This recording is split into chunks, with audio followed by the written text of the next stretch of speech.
اللہ تعالیٰ نے یہاں پر فرمایا کہ بدلے اور جگہ پر بتایا ہے کہ بدلے کے جو چاہت ہے، خواہش ہے انسان کے اندر کہ میرے ساتھ انصاف ہو. بدلہ اور چیز ہے، انصاف اور چیز ہے. انصاف ہو کم از کم کہ میرے ساتھ زیادتی ہوئی ہے، مجھے اس کو کریکٹ کرنا ہے، اس کا مجھے جسٹس لینی ہے.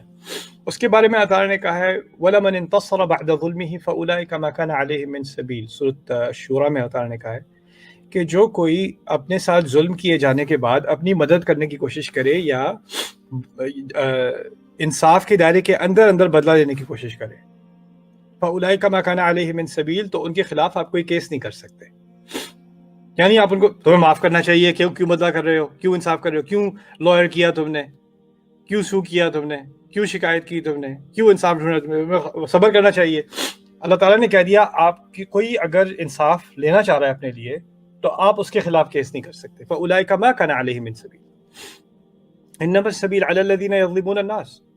راستہ یعنی کیس تو ان کے خلاف بنتا ہے جنہوں نے زیادتی کی ہے لوگوں کے ساتھ. جو انصاف مانگ رہا ہے اس کو آپ کہہ رہے ہیں تم غلط کر رہے ہو. یعنی قرآن نے یہ ہم پر فریضہ نہیں ڈالا کہ معاف کرنا چاہیے، معاف کرنا چاہیے، معاف کرنا چاہیے.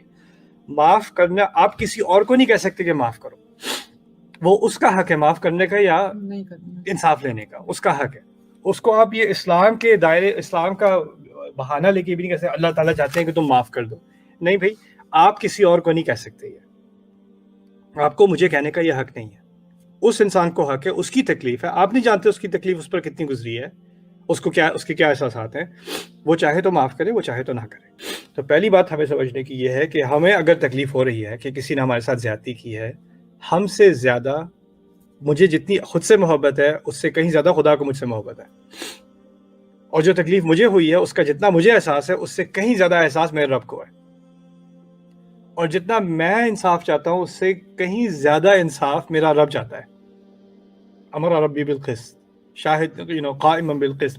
میرا رب قسط پہ، انصاف پہ کھڑا ہے. اور انصاف کی اصل جو اللہ تعالیٰ کے ناموں میں سے العدل، انصاف، یعنی انصاف کی ڈیفینیشن ہی ہمارا رب ہے. تو یہ سمجھنا کہ جب تک ہماری توقعات کے مطابق اس کو سزا نہیں ملے گی، یعنی یہ جب تک سیڑھیوں سے نہیں گرے گا، جب تک اس کا کار ایکسیڈنٹ نہیں ہوگا، انصاف نہیں ہوگا.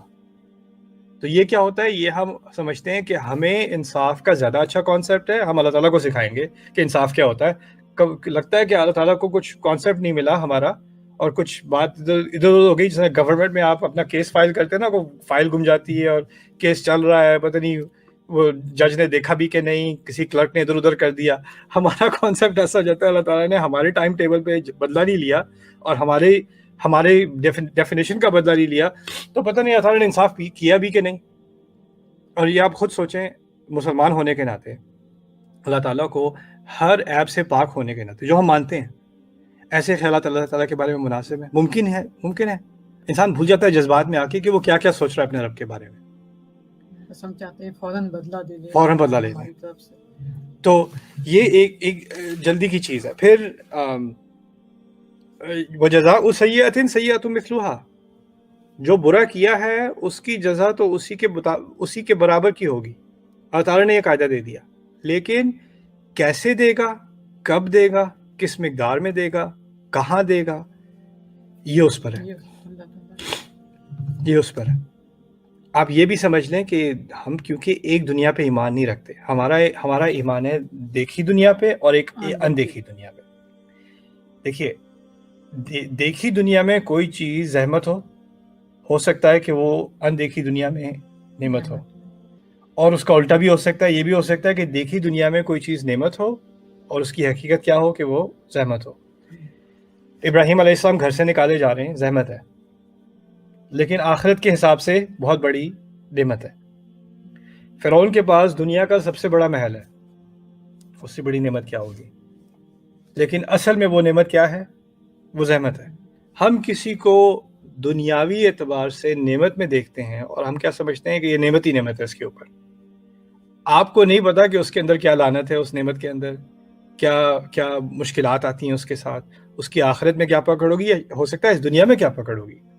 اللہ تعالیٰ نے تو سورۃ التوبہ میں کہہ دیا منافقون کے بارے میں، فلا تعجبك اموالهم ولا اولادهم انما يريد الله ليعذبهم بها وتزهق انفسهم وهم كافرون.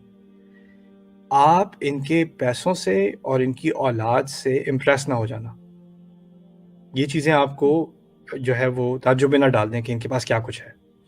اللہ کی صرف یہی نیت ہے کہ ان کو ان چیزوں کے ذریعے یعنی مال اور اولاد کے ذریعے ان کو عذاب دے اور یہ اندر سے مٹ کے رہ جائیں. تزہق انفسہم، اور یہ کفر میں ہی رہیں. یعنی لگتا ہے باہر سے لگتا ہے کہ یہ بہت ہی اچھے حال میں ہے کتنی کچھ حرکتیں کرنے کے بعد، لیکن اللہ تعالیٰ کہہ رہے ہیں تم ان چیزوں کو دیکھ کے امپریس نہ ہو جانا، دھوکے میں نہ آ جانا. تو یہ جو ریئلائزیشن ہے اس سے انسان کو بہت ریلیف ملتی ہے.